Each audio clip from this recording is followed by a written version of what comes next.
രാത്രിയിലെ പോലീസ് പോയി അറസ്റ്റ് ചെയ്യുമ്പോൾ അതിന് നേരത്തെ അദ്ദേഹത്തിനെ അത് ഒഴിവാക്കാമായിരുന്നു എന്നുള്ള രീതി തന്നെയാണ് ശാസ്ത്രമൂലം കോടതി പറഞ്ഞത്. ഏതായാലും ഇതിനകത്ത് ഇരയായി പറയുന്ന അവർ വിദേശത്താണ്, അവരുടെ ഒപ്പിനെ പറ്റിയുള്ള ചർച്ചകൾ വളരെ നടന്നു. അത് അവർ വിദേശത്തു നിന്ന് എംബസിയിൽ പോയി ഒപ്പിട്ട് കൊടുത്തെന്നൊക്കെ വാർത്ത നമ്മൾ കേൾക്കുന്നുണ്ട്. പക്ഷേ പുതിയ നിയമങ്ങളനുസരിച്ച് അങ്ങനെയല്ല അത് ചെയ്യേണ്ടതെന്നുള്ളതാണ്.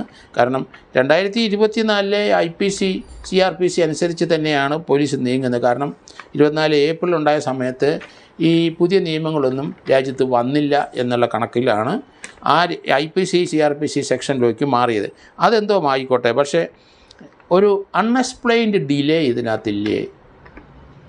അതെന്താണ് അങ്ങനെ? ഇത്ര വിദ്യാഭ്യാസമുള്ളതും നിയമത്തെപ്പറ്റി അല്പസ്വല്പം അറിയാവുന്നതും വിദേശ ജോലി ചെയ്യുന്നവരും അവർ ആഗ്രഹിക്കാത്ത ഒരു ബന്ധത്തിലേക്ക് അവരെ വലിച്ച് അടുപ്പിക്കുകയും അതുപോലെ തന്നെ റേപ്പ് ചെയ്യുകയൊക്കെ ചെയ്തു എന്ന് പറഞ്ഞാൽ അത് തീർച്ചയായിട്ടും അതിന് അത്ര ഒരു സാങ്കത്യം കോടതി കൊടുക്കേണ്ട ഒരു ആവശ്യം ഉണ്ടോ എന്നാണ് എൻ്റെ സംശയം. അതുകൊണ്ട് ആ വാദഗതികളെല്ലാം കൃത്യമായിട്ട് കോടതി പറഞ്ഞിട്ടുണ്ട്. അതുകൊണ്ട് അദ്ദേഹത്തിന് തീർച്ചയായിട്ടും ജാമ്യം കിട്ടും. കാരണം ഡീറ്റെയിൻ ചെയ്യേണ്ട ഒരു ആവശ്യം ഇനി ഇല്ല. പോലീസ് ചെയ്യാനുള്ള നടപടികൾ പ്രോസിക്യൂഷനെല്ലാം അത് ചെയ്തു കഴിഞ്ഞു. പോലീസ് കസ്റ്റഡി കൊടുക്കുകയും ചെയ്തു. അദ്ദേഹത്തിനെ കസ്റ്റഡി വെച്ച് പോലീസിൻ്റെ അന്വേഷണമൊക്കെ കംപ്ലീറ്റ് ആയിട്ട് ഇനി അദ്ദേഹത്തിനെ ഡീറ്റെയിൻ ചെയ്യേണ്ട ഒരു ആവശ്യമില്ല. ഇനി കുറ്റച്ചാർജ് കൊടുത്തു കഴിഞ്ഞിട്ട് ട്രയൽ ഫേസ് ചെയ്യാമെന്ന് മാത്രമേ ഉള്ളൂ. അതുകൊണ്ട് അതിനപ്പുറത്തേക്ക് കോടതി ഇനി പോകുമെന്ന് ഞാൻ കരുതുന്നുമില്ല.